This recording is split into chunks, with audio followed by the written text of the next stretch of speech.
आप देख रहे हैं इंडिया टाउन न्यूज, भारत की बात।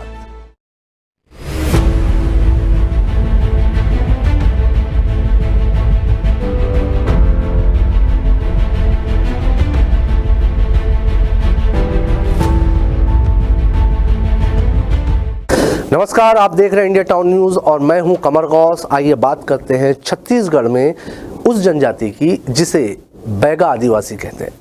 भारत की सबसे पुरानी जनजातियों में शुमार बैगा आदिवासी प्रकृति और पेड़ के उपासक होते हैं।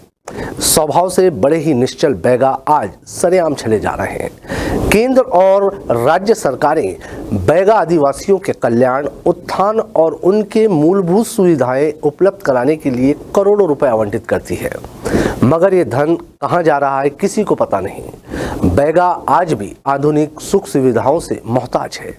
आइए आज हम आपको इंडिया टाउन न्यूज की इस खास रिपोर्ट में छत्तीसगढ़ के कवर्धा जिले के पहाड़ों पर निवासरत बैगा आदिवासियों की आंखों देखी वहता से रूबरू कराते हैं।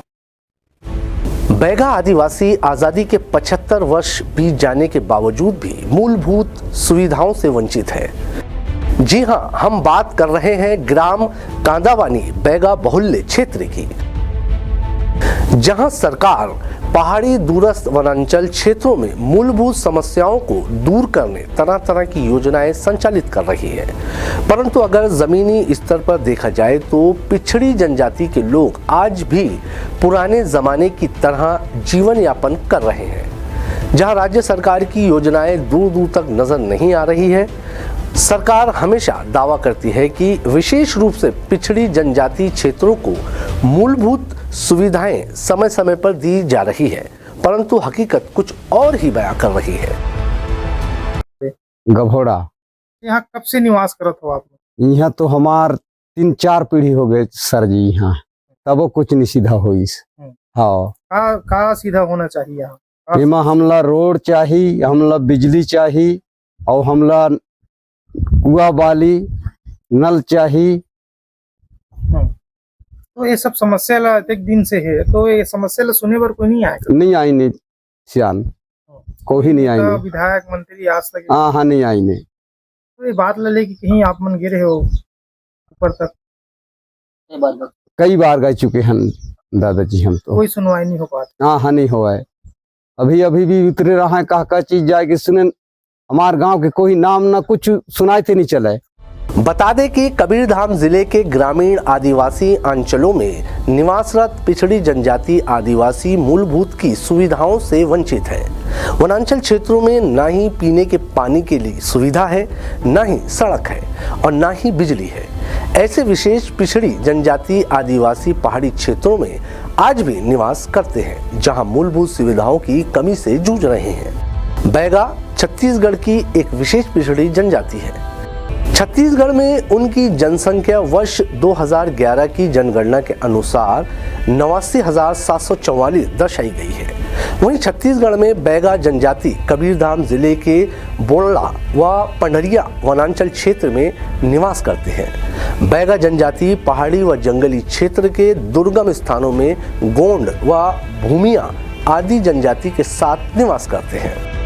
इनके घर मिट्टी के होते हैं, जहां घासपूस या खपरेल की छप्पर का घर देखने को मिलता है। पानी अब धीरे ले आथन तो खरना घटी सक के आथन कतक दूर पड़ते हैं? बने को सक पड़ जाता है। तो पानी गंदा नहीं रहा है? रास्ता है किसी झाड़ थन तो अंथन, नहीं तो गंदा रास्ता कहने रही। ओहिल पीता तो तबीयत खराब नहीं हुआ? गंदा पानी पीता था अब होता तब लेकर सिगारते हैं। कबीरधाम जिले के दूरस्थ पहाड़ी वनांचल क्षेत्र में निवासरत पिछड़ी जनजाति के लोगों को आज़ादी के 75 वर्ष बीत जाने के बावजूद भी मूलभूत सुविधाएं नहीं मिल पा रही है। जहां आदिवासी पानी, सड़क, बिजली जैसे मूलभूत सुविधाओं से वंचित है। वहीं पानी के लिए लगभग 2 किलोमीटर दूर झिरिया पैदल चलकर जाना पड़ता है। ग्रामीणों ने बताया कि झिरिया का पानी खारा होता है। वहीं जिला प्रशासन बड़े बड़े दावे तो कर रही है, परंतु पहाड़ी क्षेत्रों में मूलभूत सुविधाएं सही ढंग से नहीं मिल पा रही है। क्या कुछ कहा, आइए सुनते हैं गरीब पिछड़ी जनजाति के लोगों से। यहाँ पर पूरा 4 ठो गांव है ग्राम पंचायत कांदावानी में। रुक्मी दादर है, बाह पानी है, धुरसी है, कांदावनी सर। यहाँ के जो हम जीवन यापन करते हैं सर, बहुत तकलीफ है यहाँ। पानी की सुविधा नहीं है, और जैसे आवास आ गए थे, आवास को बनाते हैं ज़रूर, मगर अधूरा रह जाते सर। पानी की वजह से पूरा सामान पहुँचने में बहुत तकलीफ है सर। यहाँ नीचे से नानते हैं, सीमेंट है, रेता है, गिट्टी है, तो यह परेशानी हो जाता है हमको। इलाज तो अब यहाँ है सर, ये रुक्मी दादर में है जाने हॉस्पिटल। सुविधा मिलते कि नहीं? सुविधा मिलते हैं सर, कम मिलता है जाने। और ऐसे में मिताइन मन है तो दवा गोली देते हैं, नहीं तो अगर ज़्यादा हो गया तो फिर कोई को दूर फिर रेफर करते हैं सर। आपको बता दें कि कबीरधाम जिले की पिछड़ी जनजाति बैगा आदिवासी वृक्ष की पूजा करते हैं। यहाँ बूढ़ा देव व दुल्हा देव को अपना देवता मानते हैं। वहीं बैगा जनजाति मध्य प्रांत के जनजातियों में विशेष स्थान रखता है, जहां इस जनजाति के लोग विकास स्तर को देखते हुए छत्तीसगढ़ शासन ने उन्हें विशेष पिछड़ा जनजाति समूह का दर्जा दिया है। विशेष पिछड़ी जनजाति होने के कारण बैगा जनजाति को सरकार का संरक्षण प्राप्त है। इस जनजाति के लोगों को राष्ट्रपति का दत्तक पुत्र कहा जाता है, जिस कारण इन जनजाति के लोगों के लिए सरकार के द्वारा उनके शासकीय योजनाएं संचालित की जा रही है, लेकिन ये योजनाएं धरातल पर अब तक नजर नहीं आई। नरवले नाम थन बेटा, यही पानी पीथो? यही पानी ला पीथन, कहाँ कुआ पाते न। तो गांव में हैंड पानी के कोई साधन नहीं है? नहीं है, पानी के साधन ही है। कब से इस स्थिति में जीवन जिया था तुमन? का करबो, अब जिंदगी कट थाई तो जिंदगी कट थाई, अब मरबो। तो एक हर बात कोनो मतलब बताए नहीं हो आप मन कोनो? अरे आइनर में बोरिंग खाल देखे नहीं चलाई, दांत कह के भगते गए। तो अभी का चाहता तुमन गांव के मनन? का करते न सर, इसने ना दिन ले आन लथन। तो छोटे छोटे बच्चा मन भी लात है। का करते हैं, हाँ दुनिया भी बही है तो नहीं देखा छोटे बच्चा। आजादी के बाद से ही उपेक्षा का दंश इस गांव के लोग भोगते आ रहे हैं।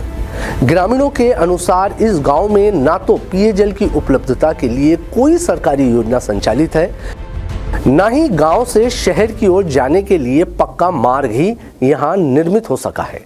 इसके अलावा उनका जीवन नरक समान है। यदि किसी घर में कोई बीमार पड़ जाए तो यहाँ पर एम्बुलेंस आदि का आना नामुमकिन है। गांव की इन मूलभूत सुविधाओं से जब कवर्धा जिला कलेक्टर को रूबरू करवाया गया तो उन्होंने क्या कहा, आप ही कुछ सुनिए। कांदावनी एक ऐसा गांव है, वहाँ पे लगभग 6 किलोमीटर के डिस्टेंस में अलग अलग टोला बसा हुआ है। तो पहाड़ी क्षेत्र है, काफ़ी कठिन परिस्थितियाँ हैं, इसमें कोई डाउट नहीं है। प्रधानमंत्री सड़क योजना वहाँ पे पहले से एक बनी हुई है, लेकिन कुछ टोला मोहल्ला तक रोड कच्ची है। इसके अलावा मैं खुद भी कल गया था और इसके पहले भी गया था, वहाँ पे लगातार हमारी वहाँ के ग्रामीणों से बात होती है। इसके अलावा वहाँ पे अभी प्रधानमंत्री आवास योजना जो PM जन मन के अंतर्गत उसमें आवास स्वीकृत हुए वहाँ के बैगा आदिवासियों के, वो मकान निर्माण भी चालू हो गया है। वहाँ पे सामान पहुँचाने में भी काफ़ी कठिनाई आ रही है, किंतु प्रशासन आगे इसमें काम किया जाएगा। और PHE विभाग भी मेरे साथ है। PHE विभाग ने जहाँ पर पानी की समस्या उसको दूर कर रहे हैं, जहाँ पर बोर सूख गए, कुछ ऐसे क्षेत्र हैं जहाँ पे ऊपरी क्षेत्र में बोर सूख गए हैं या फिर हैंडपम्प काम नहीं कर रहे हैं, वहाँ पर हम नीचे साइड में बोर की सुविधा उपलब्ध कराएंगे, ताकि यहाँ जो स्थानीय बैगा ट्राइब्स हैं उनको पानी की किसी तरह की दिक्कत ना आए। ग्रामीणों के अनुसार ग्राम पंचायत के प्रतिनिधियों से लेकर जनपद तक के जिम्मेदारों को यहाँ के हालातों के बारे में पता है। इसे लेकर कई बार शिकायतें की गई, लेकिन ग्रामीणों को आश्वासन के अलावा कुछ हासिल नहीं हुआ। वहीं प्रशासनिक अधिकारी भी समस्याओं पर तमाशबीन बने हुए हैं। जनप्रतिनिधियों की तरह अधिकारी भी सिवाय कोरी घोषणाओं करने के अलावा कोई राहत नहीं दे सके हैं। कांदावनी हमारे जिले के काफ़ी सुदूरवर्ती इलाके में आता है, पहाड़ी क्षेत्र भी है। वहाँ पे शासन के द्वारा PM आवास में काफ़ी मकान सैंक्शन किए गए हैं, और फिलहाल अभी PM सड़क योजना में सड़क भी सैंक्शन हुआ है, और नजर स्कीम के अंतर्गत में वहाँ पे नल लगने कार्य प्रारंभ हो चुका है। क्योंकि सोर्स की थोड़ी दिक्कत है, वहाँ पे सोर्स को पानी का सोर्स कम है वहाँ पे, तो इसको प्रयास किया जा रहा है कि सोर्स वहाँ प्राप्त हो जाए। और जो अन्य सुविधाएँ हैं, राशन है, बिजली है, इसके लिए वहाँ काम किए गए हैं। और कहीं कुछ कमी होगा तो सुधार किया जाएगा। गांव के बैगा परिवार ने बताया कि यहाँ कई वर्षों से घने जंगलों के बीच वो रहते हैं। बरसात के समय आवागमन पूरी तरह बंद हो जाता है। घने जंगल में जंगली जानवरों का डर बना रहता है। इसके कारण बच्चे ना तो आंगनबाड़ी जाते हैं और ना ही स्कूल जा पाते हैं। ग्राम पंचायत से राशन के अलावा कुछ नहीं मिलता। रोजगार के लिए खेत खलियान में जाकर मजदूरी करना पड़ता है। ग्रामीणों ने बताया कि आज तक कितनी ही सरकारें बनी, लेकिन कोई भी उनका हाल जानने नहीं पहुंचा।